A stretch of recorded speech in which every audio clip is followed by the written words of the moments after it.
This story takes place on the island of Borneo, in Indonesia. It is a story of a return to life in the wild for 3 captive sun bear cubs. Bun Bun, a little girl. Bernie, another girl. And Wawang, a boy.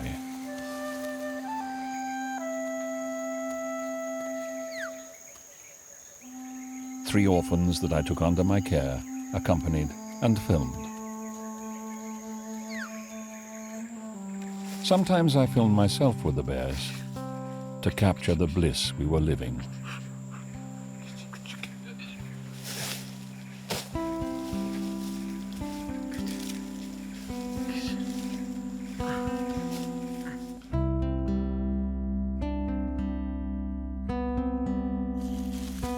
It all began with a cub called Windy. She'd been captured from the wild at a very young age and was brought to a refuge for orangutans in Borneo. I was in the same refuge at the time she arrived, filming a documentary on deforestation. Windy was gentle and playful. I took care of her for several weeks and grew fond of her. But then the time came for me to move on. I left the refuge to pursue my film work and live my life. 5 years later, back in Indonesia, I was told that Windy had been transferred to a zoo. In her cage, the innocent little cub had become stressed and unhappy. I'd hoped for a better future for Windy.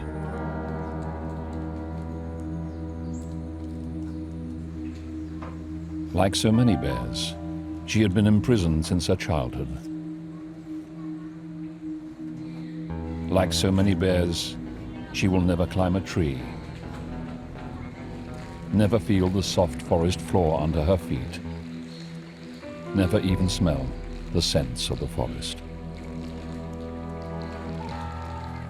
In all her life, she will never know a single moment of freedom.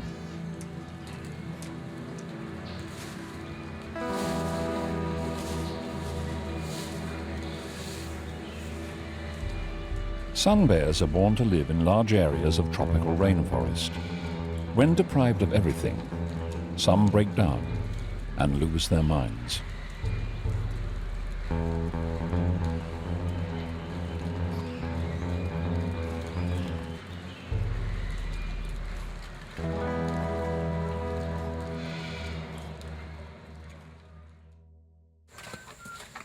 Five years after my first encounter with Windy, fate repeated itself with another sun bear cub that peasants had brought in from their village and handed over to the same rescue center where I once again happened to be. She was a girl that I named Bun Bun. I now knew exactly what fate awaited Bun Bun if I were to pursue my path and leave her behind. So this time, I decided to stay. And I promised her that I would give her back her freedom. But this was more easily said than done. Bun Bun would have little chance of surviving if I simply released her somewhere. She was too small to fend for herself. I would have to bring her to the forest and stay with her until she grew fully independent. Bun Bun was growing quickly, and I tried to keep up by building her bigger and bigger cages. But after a few months, I finally found the perfect home we could go to. A national park of lush rainforest with a camp deep within the park, where forest guards were posted and where I could stay. All we needed to do was go there.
For the first few days, I kept Bun Bun in her cage to familiarize her with the smells and sounds of the forest. Then I let her out for the first time.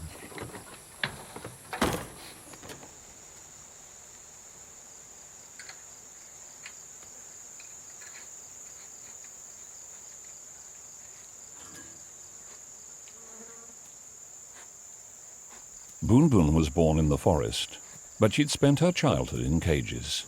She was now about a year old, and these were her first steps on the soft forest floor. These were her first steps to freedom, her first steps toward reclaiming her identity. For me, it was also my first steps as a bear walker.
It took Bun Bun only a few minutes to blend into her new environment. She plunged into a world of scents and flavors and set off to explore.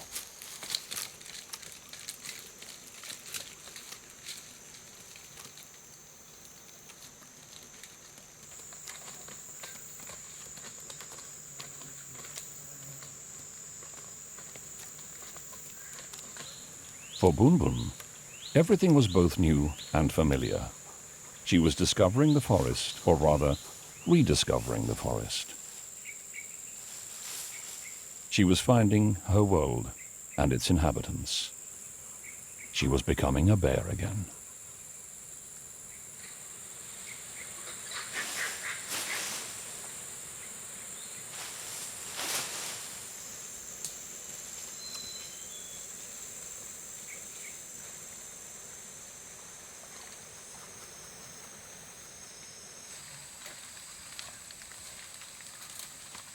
My role was to stay with Bun Bun to protect her. My presence was enough to chase away any wild bear that could want to harm her, or predators like the clouded leopard.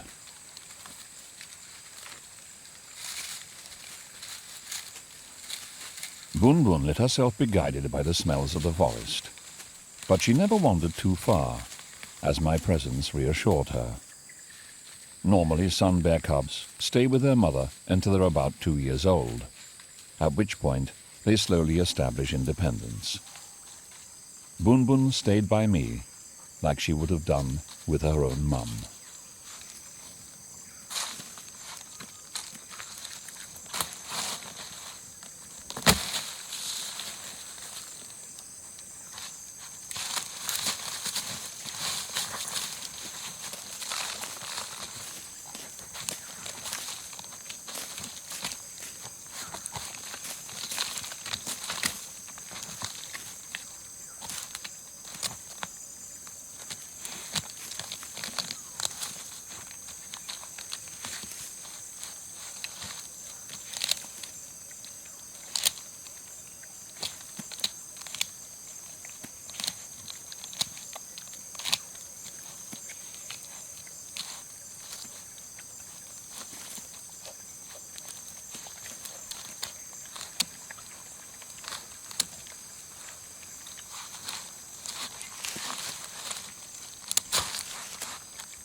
As the days and weeks went by, Bun Bun was more and more blissful.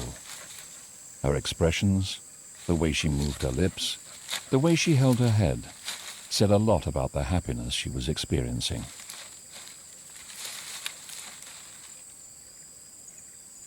She was active from dawn to dusk, always busy and on the move, curious about everything. She was completely involved in whatever she was doing. Then she would suddenly move on to the next thing with the same intensity, and so on until the end of the day. She never stopped.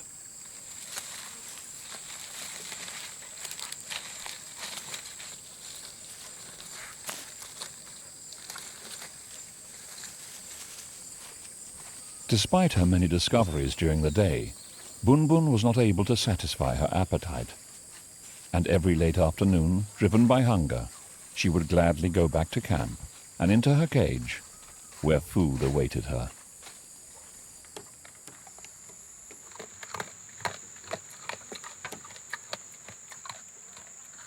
After dinner, it was bonding time, and then I would lock her in her cage for the night.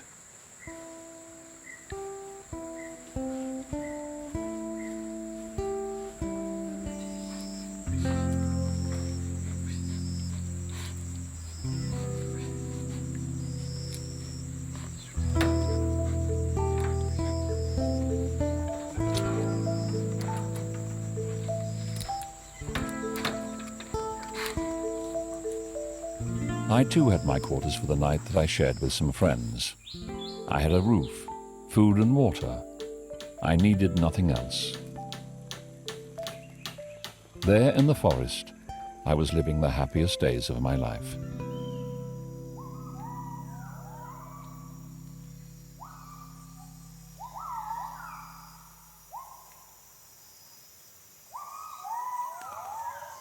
When I opened my eyes in the early mornings to the call of the gibbons, I was the happiest man on earth, because I was going to spend my day walking in the forest with a bear. A dream, but a very real one. The more that time went by, the more I felt bonded to Bun Bun. Seeing her grow, seeing her gain in confidence, I was completely dedicated to her emancipation. I was experiencing the joy of giving everything to a child. My life had a meaning, a very real one, that of caring for Bun Bun and seeing her through to adulthood. It was the most compelling, beautiful task I'd ever given myself.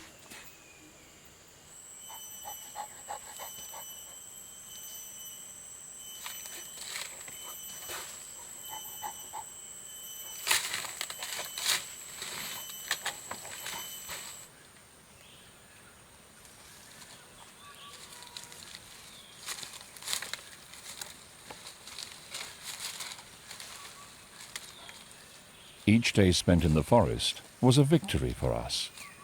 Bun Bun could still have been in a cage somewhere, but instead of that, she was spending another day of freedom in a complex and stimulating environment.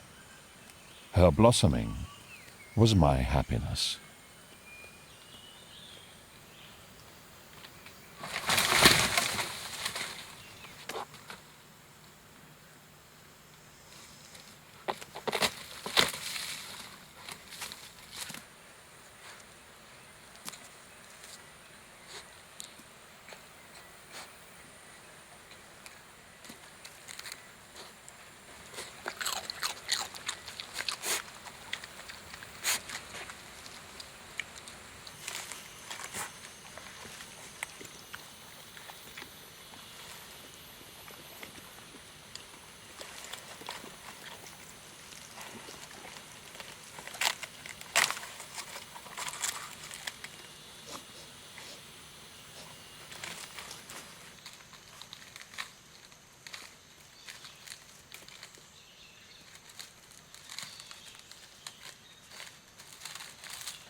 I love the way Bun Bun belonged to the forest.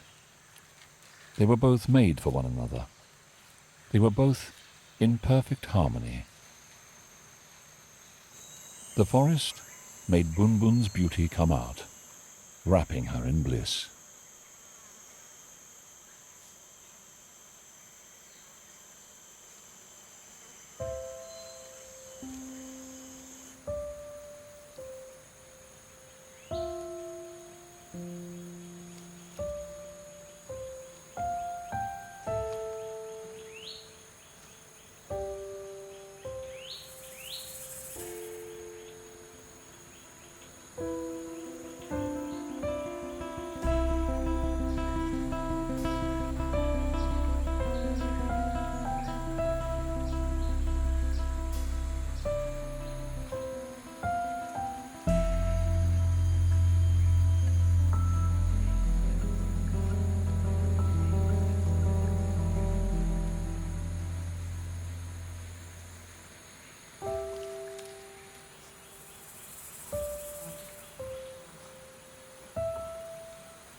Despite my complete immersion in the forest, I could not avoid having to handle some administrative obligations, and on the third month I had to go away for a few days.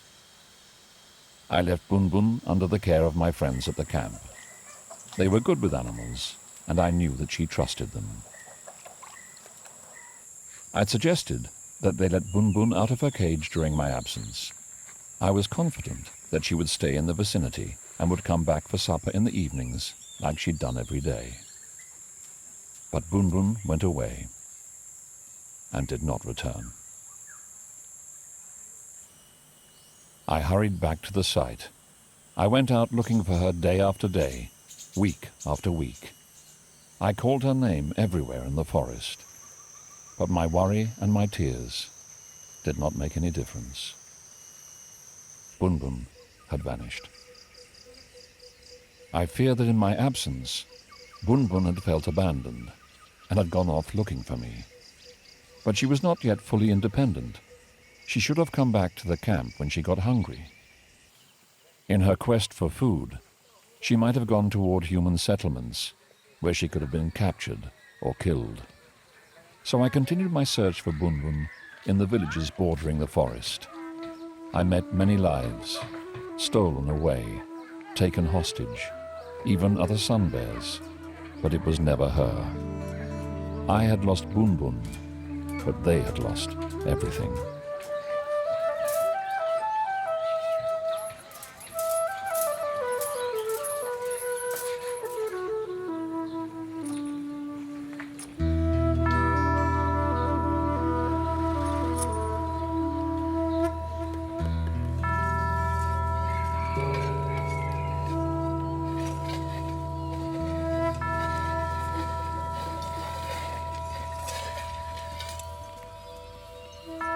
In my search, I was both somewhat relieved to not find Bunbun, but sad to discover so many captive animals in such pitiful conditions.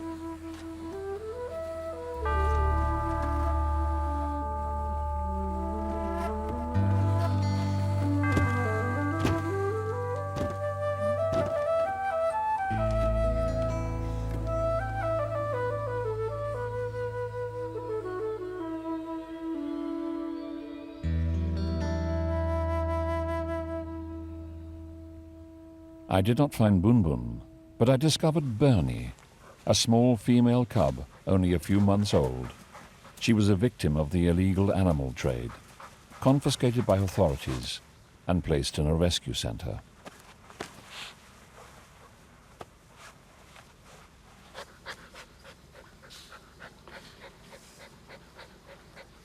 Bernie was still very young and could thus go back to the wild if someone gave her the opportunity. But if no one did, she was going to spend the rest of her life behind cage bars. With the approval of the people responsible for the refuge, I decided there and then to take Bernie under my care and bring her to the forest. But this time, I promised myself that I was not going to lose her. First step, I had to go back to my country to prepare for my new trip to the forest.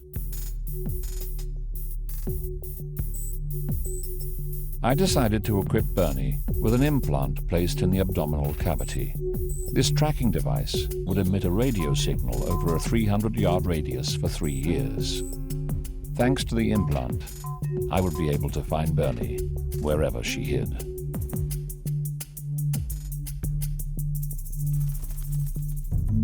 After 3 months of preparation, I went back to Indonesia to meet up with Bernie.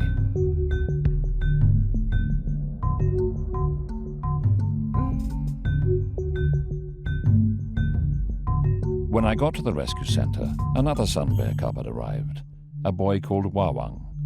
He was older than Bernie, but still young enough to go back to the forest. It was then that I adopted 2 cubs. Luckily, I'd brought 2 implants, so each bear could have their own. I spent a few weeks with Bernie and Wawang in their cage to gain their trust. And once we had all bonded, we set out for the forest.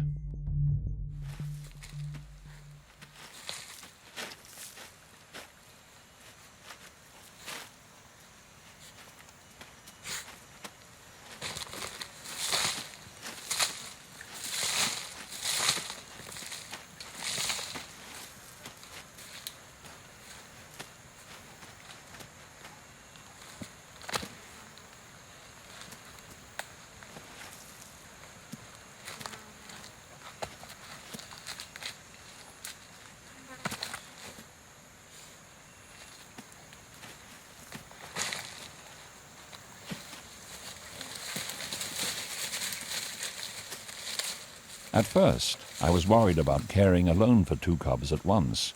I was afraid they would go off in their own direction, but luckily, they always stayed together.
Wawang had grown up in a small cage in a private house, and at 1.5 years old, he was already a big boy.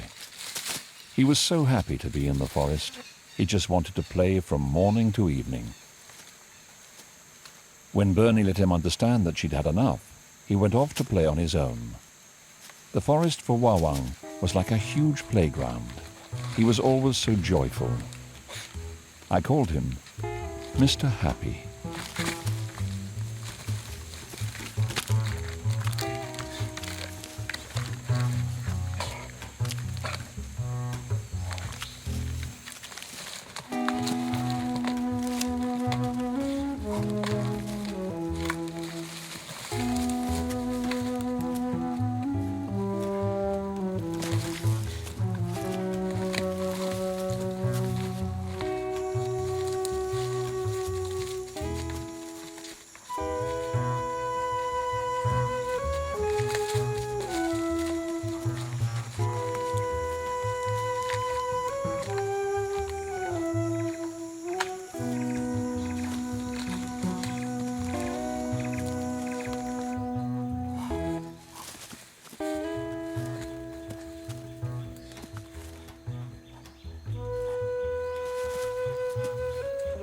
Wawang had so much stamina that Bernie sometimes found it difficult to keep up.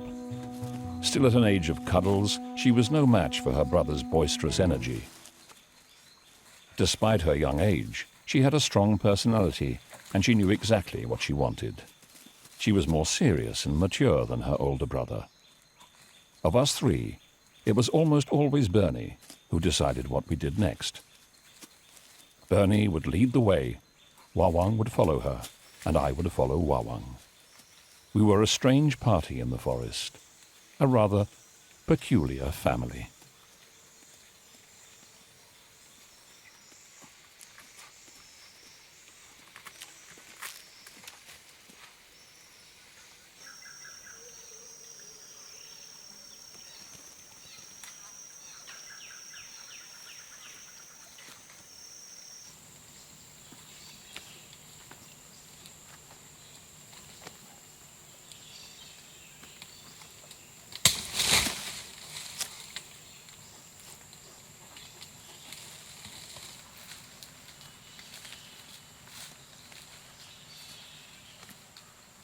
It was fortunate that Bernie and Wawang could discover together life in the forest. They were like best friends and benefited from one another. Bernie, more resourceful and curious, led the way, and Wawang, older and always happy, comforted Bernie in her moments of need.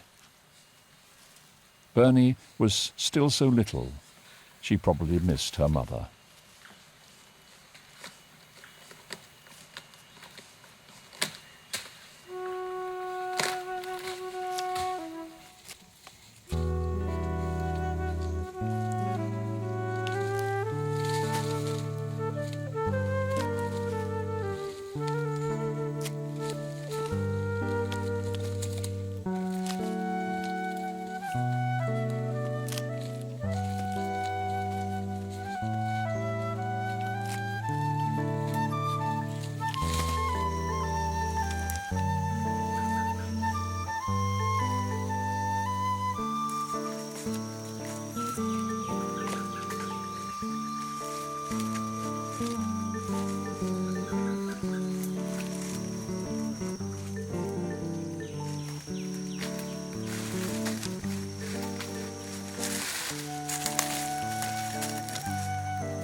Once again, fate played its cruel hand.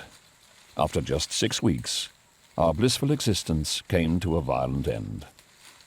In the late afternoon, as we were slowly making our way back to camp, an unknown danger caught the attention of both Bernie and Wawang. Before I could understand what was happening, they had run off. I tried to follow them, but very quickly they were out of range of the tracking device, and night was closing in.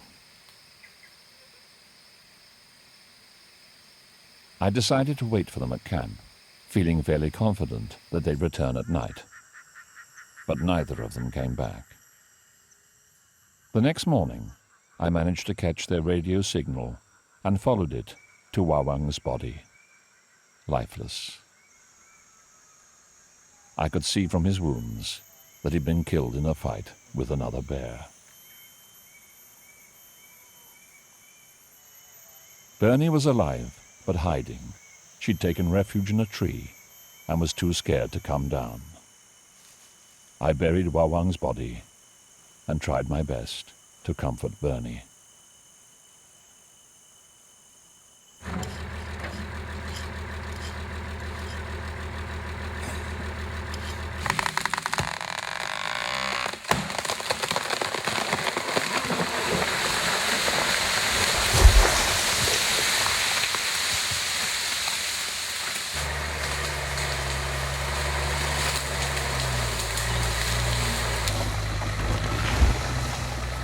I knew that the risk of a fight with a wild bear was serious, but I didn't think it would lead to death on the first encounter.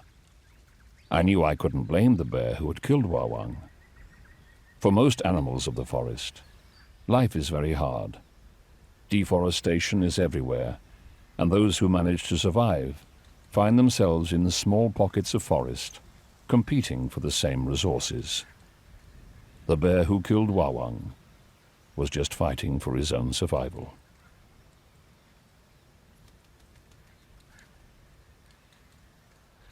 Wawang's death was a blow. But even if it was just for 6 weeks, he had at least known the forest and a family.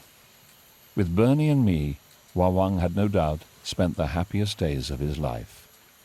He died, still a teenager, but he died as a bear, free and in the forest.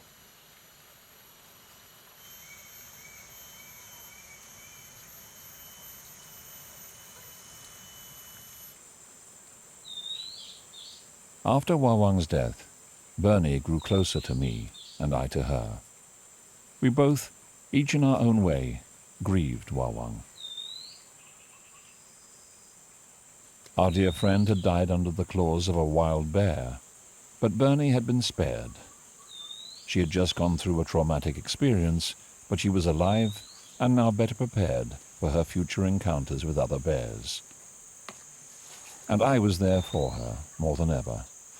So come what may, we were going to overcome our grief and pursue her path to adulthood together.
The days and weeks passed, and happiness was once again with us.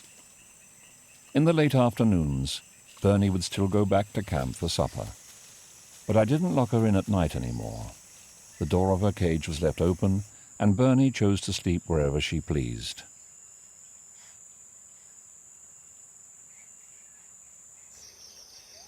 In the mornings, I would usually find her in a tree close to camp, and we would go off together for another day in the forest. Bernie was completely free now, day and night, and she loved it.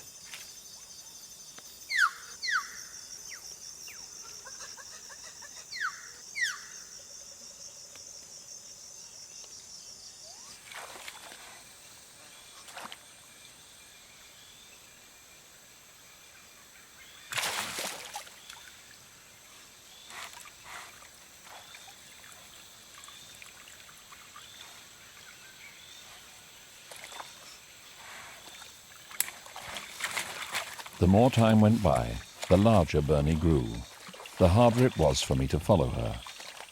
She could be by my side, then 10 minutes later, out of range of the tracking device. At the end of the first year, I spent long hours in the forest, just waiting for Bernie to come back, because I had no idea where she had gone.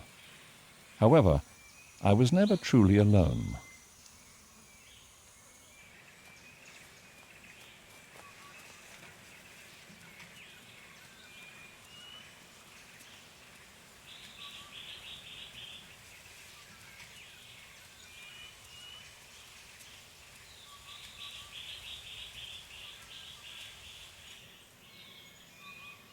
One familiar presence was an orangutan named Bagor. He'd also been taken captive as a young child. Originally placed in a rescue center, he was later released back in the forest some 10 years ago. Little by little, he managed to make a place for himself, and he was now the dominant male in the neighborhood. Bagor was used to seeing me with Bernie. It was always a pleasure to stumble across him.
Bernie was like fascinated by Bagor.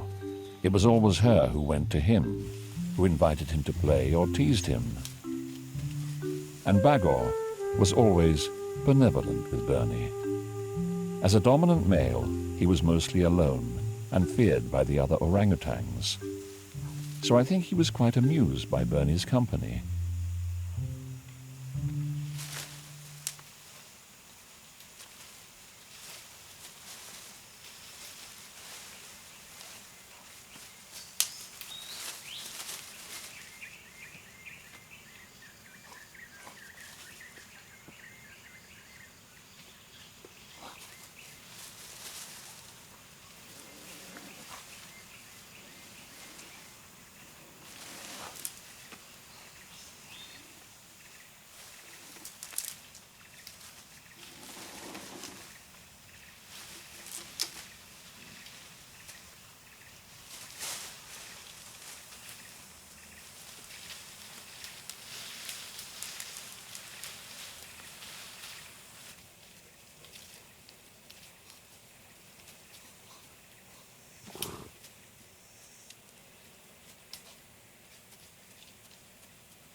Orangutans and sun bears have been sharing the same habitat for millions of years.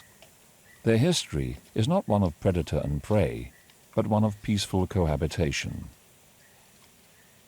Perhaps in the rainforests of Indonesia, friendships like that between Bagor and Bernie have existed for a very long time.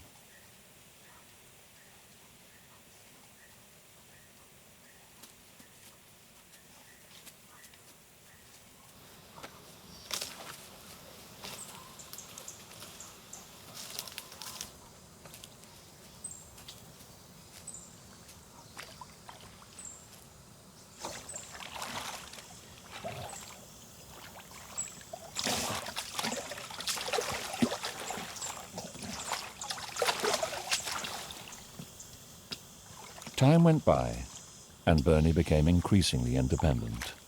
She would go away for a few days and then come back to pick up the routine of her daily walks.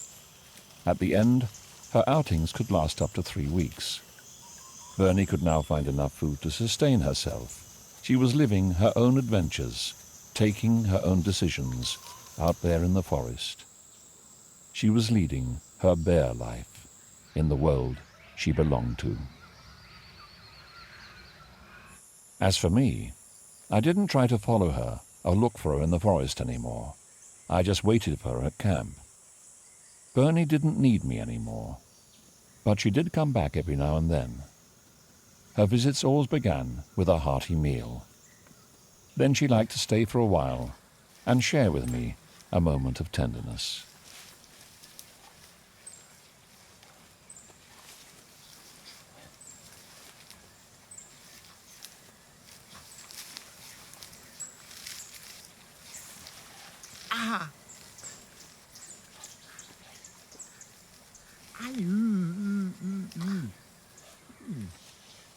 Shortly after this cuddle, Bernie left and did not return. Then I too left the camp and the forest. Since, my friends at camp have spotted Bernie twice, once in a tree and another time 6 months later on a trail. They said she was accompanied by a small cub about the size of a shoe. Bernie became a mother and hopefully continues to live her life as a free bear in her habitat. Life on the planet is all made of the same cells, from the same origin. We all share the same fundamentals, like the need to breathe, the thirst for life, or the instinct for reproduction. We are all meant to be free.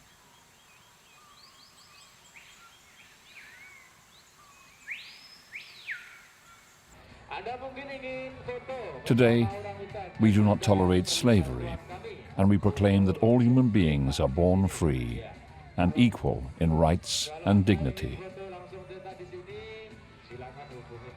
However, for all the other species on Earth, we accept unconditional deprivation of freedom and the absence of any rights.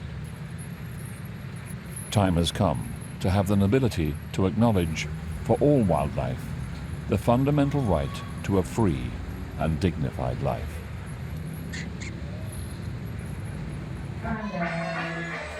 We owe respect and compassion to those with whom we share the planet.